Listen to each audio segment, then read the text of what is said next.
Hello and hello to today's video. In this video we'll be talking about VLOOKUP functions and we will also be talking about drop-down lists.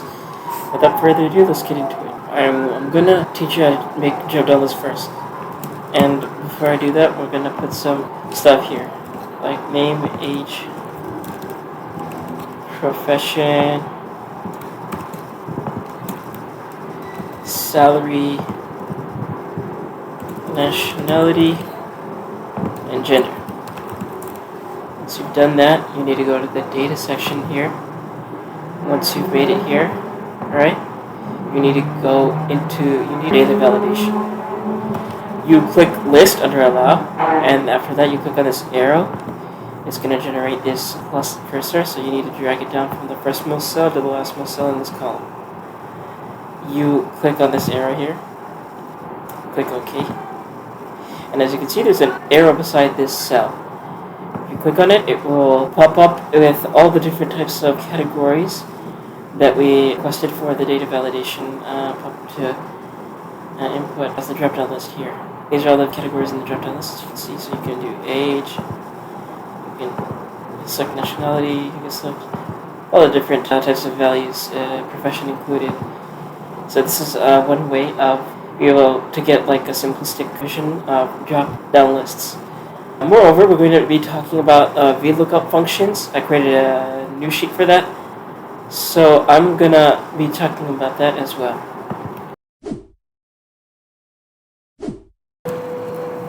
Okay, so now we're on a new sheet and we'll be going over more in depth on drop-down lists and VLOOKUP functions. So I have separate headers here, derived from these headers here.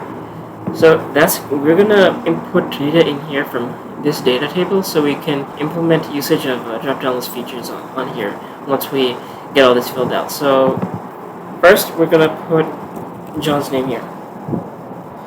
Now for this one we'll be using the VLOOKUP function this time. The lookup value is John, and we're going to, after that, the table array is basically the data array from which you want to scope out the value. So we're going to highlight the whole data table. Column index number is going to be 2. So once we've done that, we will set it to true because just for the simplicity of it. So the differences between these, if you set it to true, it will look for an approximate match, and false is for exact matches. We're going to go with true for now. Once you get that done, you can see age is 21 and John is indeed 21. You extend this out. It will print all the other data on these other cells. But there's one problem here. As you can see in this section, the indices change. And yeah, the range changes.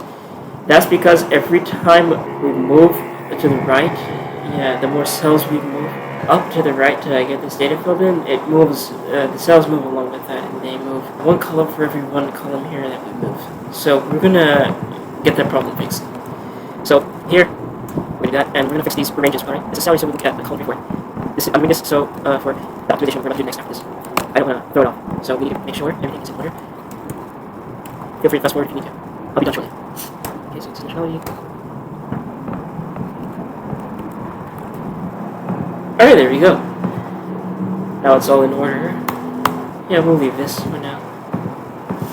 Alright. Now, to create our drop-down list, you go to the data section again, like we did initially. Click on this for data validation. You need to allow for a list. Again. And you select the source here. The source is going to be all the names in this main table that we have here. You click on this when you've selected the section on your table. Click OK. You see an arrow has been selected here. Now, when you click on the arrow, you can see all the names here on this drop-down list.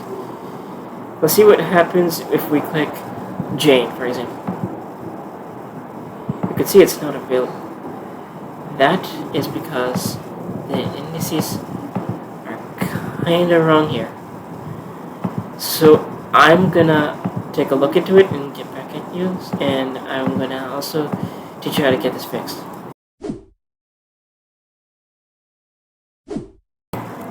I see the problem I made here. It didn't take a while for me to notice it. You need to set all the parameters in this field right, range lookup, to false instead of true. That way it can actually look for the match here. So once you've set all of the functions in these cells to false, accounting for range lookup, you'll be able to actually get them printed out. I'll show you right here. Jane, Kelly, Wilson, Jack, and Denise. So this is another way you can use drop-down tables derived from data tables that you've pre-made before making your drop-down lists. That's all for now in this video. If you like the video, leave a comment, like, and subscribe. I'll see you in the next video, and take care now.